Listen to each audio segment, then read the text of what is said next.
All right, so we've started cutting, drilling some holes and running some wire. This is the first circuit, and this circuit is going to take care of two electrical boxes in the bathroom, as well as a fan, and there'll be a light here. I don't have a box here yet, so that's why this wire is just curled up here. There's going to be a box with a lamp that will go over a mirror that will cover the panel box there.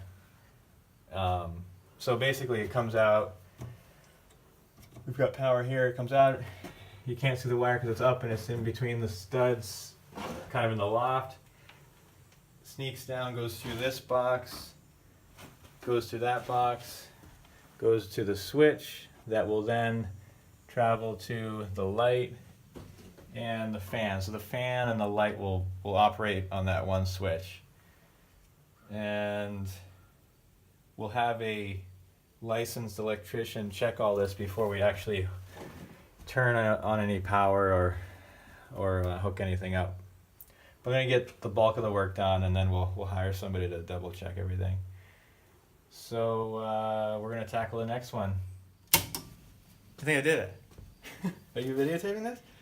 All right, so Starting now. hopefully no electricians see this because this is not normal, but for a tiny house, I think this will be just fine. So we're plugged into an extension cord outside. There's an outside box, and we're just plugged in with an extension cord because it's going to be our temporary power.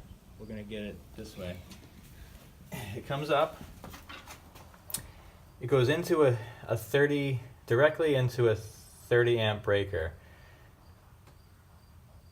The 30 amp breaker is only plugged into one bus bar. There's two separate bars because normally you have power come in with two hot wires, and one hot wire goes there, one hot wire goes there.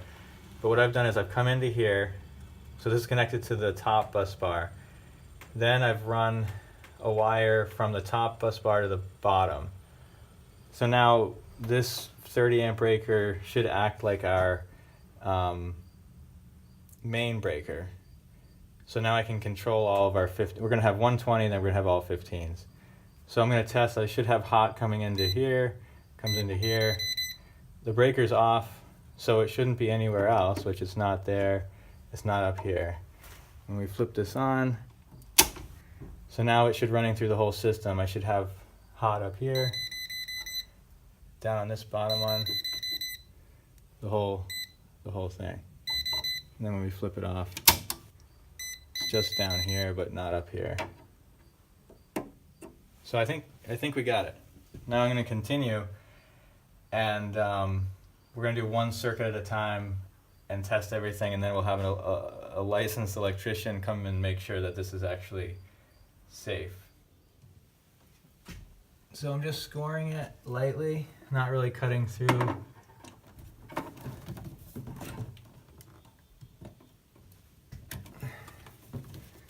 And then scoring this lightly, making sure to cut down the very middle, because that's where the ground wire is. And then let's see if this peels all the way back. Oh no, it didn't. Like that. Okay.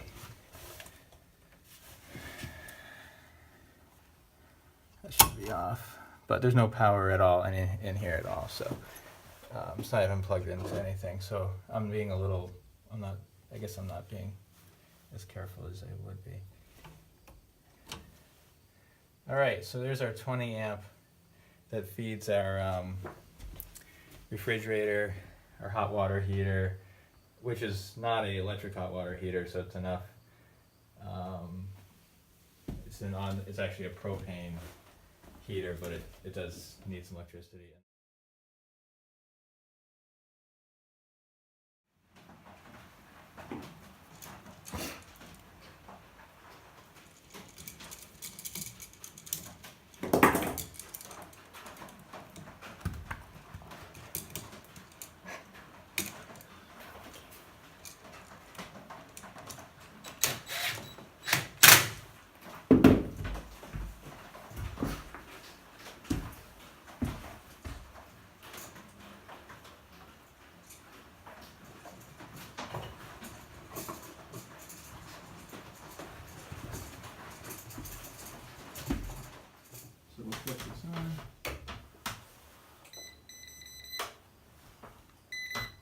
we got it.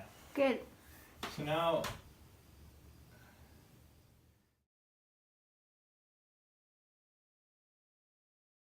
blocking your fan. Obstructing. That thing is obstructing.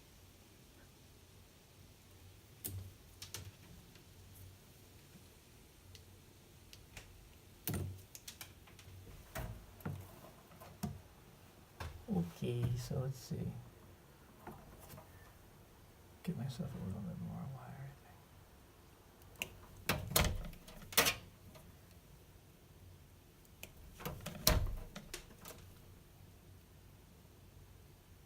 Works. The fan works.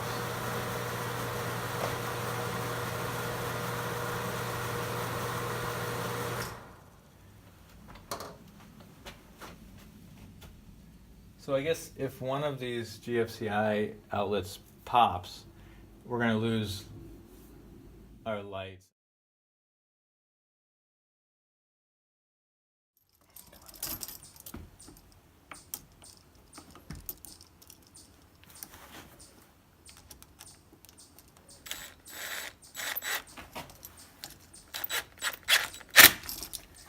All right. And that can just get wired off. This is going to go down.